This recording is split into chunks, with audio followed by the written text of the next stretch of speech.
Hello, everyone. My name is Ramya Varadarajan. I am a medical oncologist at Christiana Care Cancer Center, and I primarily treat breast cancer patients. Today, I'm going to talk about updates in breast cancer from a medical oncologist perspective. First, some introduction about breast cancer. Breast cancer is the most commonly diagnosed cancer in women. About 1 in 8 women in the United States can develop breast cancer in their lifetime. About 280,000 new cases of breast cancer were diagnosed in 2021, along with 49,000 new cases of non-invasive breast cancer. About 43,000 women in the United States died in 2021 from breast cancer. Breast cancer death rates are higher in women than any other cancer besides lung cancer. In women under 45, the risk is higher in African American women compared to Caucasian women. If you have a first-degree relative like your mother, sister, or daughter with breast cancer, your risk of breast cancer nearly doubles. About 5 to 10% of breast cancers are linked to gene mutations that can be inherited from your mother or father. The most common gene mutations in breast cancer are the BRCA1 and 2. In women who have BRCA1 and 2 mutation, they have a 70% lifetime risk of breast cancer.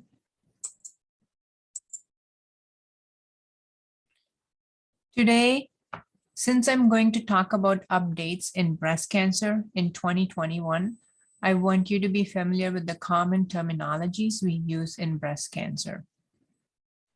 First, we talk about breast cancer in terms of receptor status, if they are hormone receptor positive or negative. There are two hormone receptors, estrogen and progesterone receptor, and if your breast cancer cells express them, we call them estrogen positive breast cancer or estrogen negative breast cancer if they do not express those receptors. The third one is a HER2 new protein, and they can be expressed in breast cancer cells. If you are negative for estrogen, progesterone, and the HER2 new protein, we call it a triple negative breast cancer. We also talk about early stage breast cancer versus advanced or metastatic breast cancer. And the treatment for these two stages of breast cancer are different and the goal is different. We then talk about different treatment options. So I am a medical oncologist who uses chemotherapy and endocrine therapy for management of breast cancer.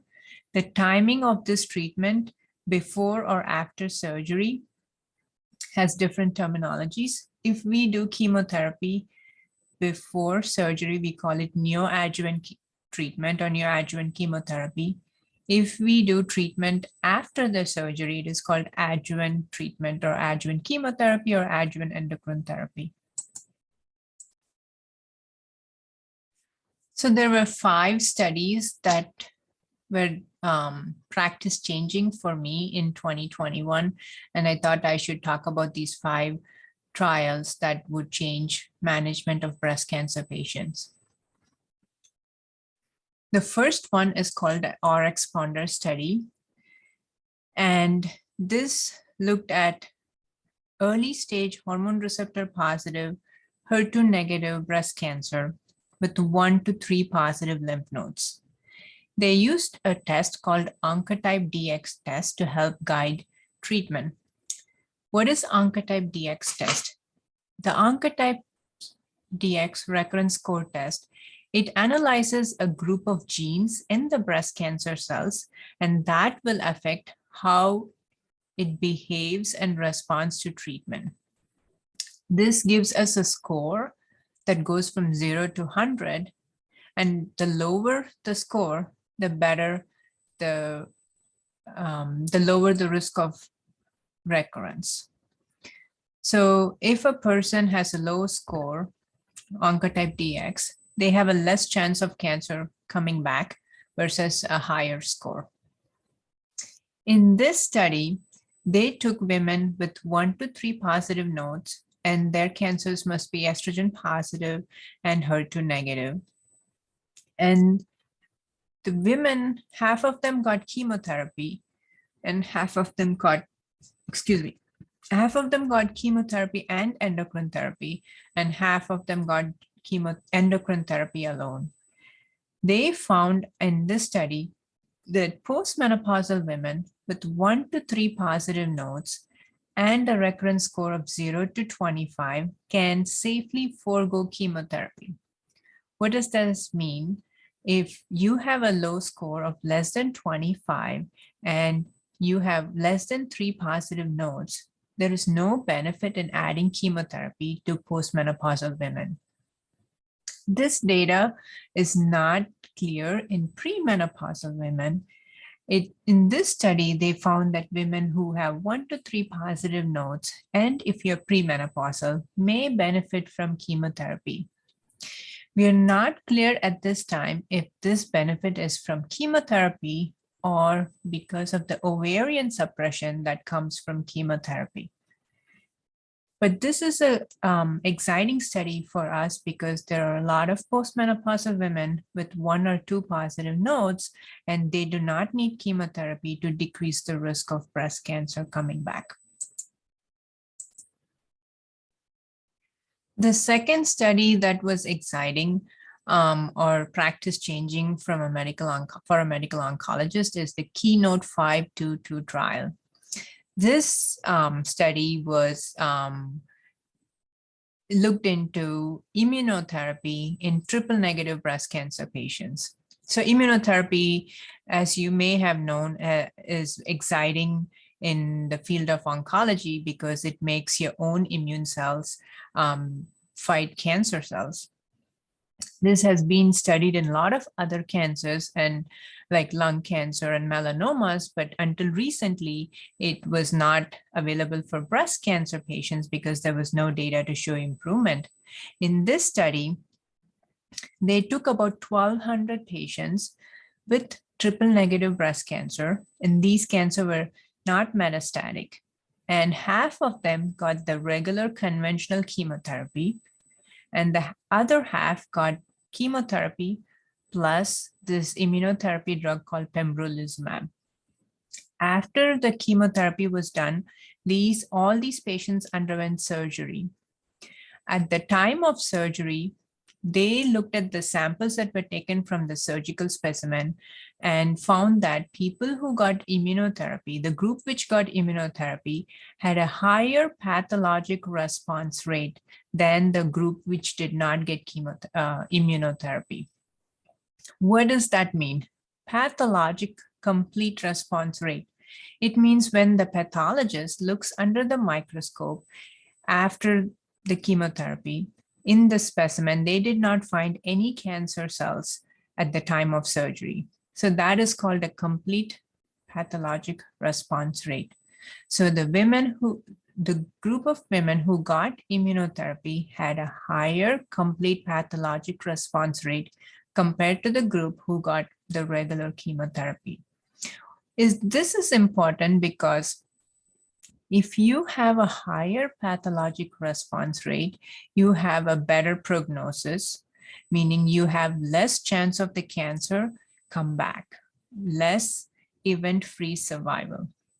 I'm sorry, it's significant benefit with event-free survival, showing that people who received immunotherapy had a better prognosis compared to the group who just got conventional chemotherapy.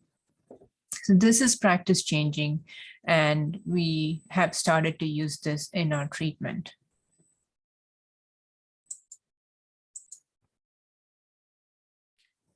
The third study that I'm going to talk about is the Ascent trial.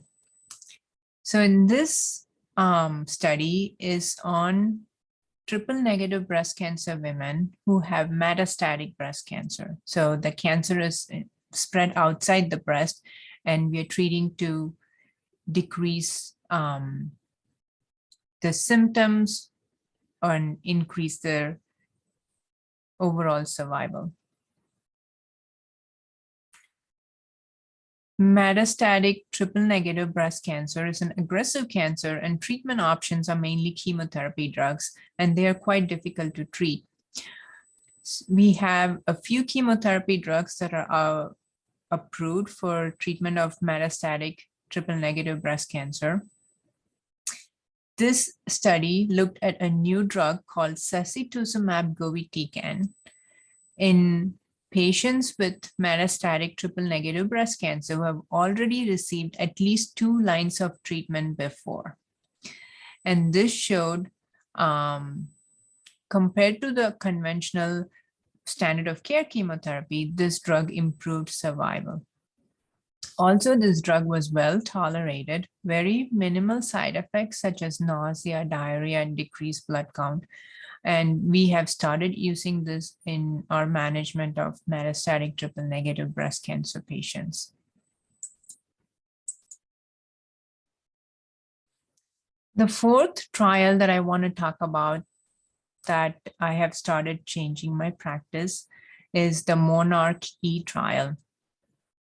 So this is a different group of women. So in women who are women with breast cancer who are hormone positive, HER2 negative, after their surgery, we usually either do chemotherapy and sometimes definitely endocrine therapy.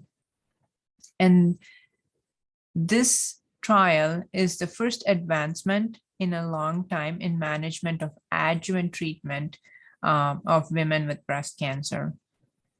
So women with early stage breast cancer who have a high risk of disease recurrence that are hormone positive and HER2 negative were randomized to receive a drug called abemaciclib, 150 milligrams twice a day, plus endocrine therapy or endocrine therapy alone. And they found that adding this drug abemaciclib in combination with the standard endocrine therapy that we use right now improves the disease-free survival and the risk of recurrence. Meaning women who got this drug in addition to the endocrine therapy, if they have high-risk breast cancer, they have an improvement in their outcome with regards to breast cancer. So we have started adding this drug to our high-risk endocrine, high-risk patients who are hormone positive and HER2 negative breast cancer.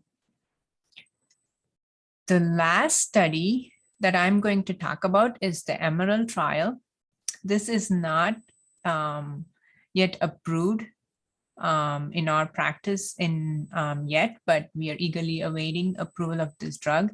This data was just presented at the San Antonio Breast Conference in December of 2021. This is an estrogen receptor degrader called elacestrant, and it was studied in hormone receptor positive metastatic breast cancer patients. This is an oral agent and is well tolerated.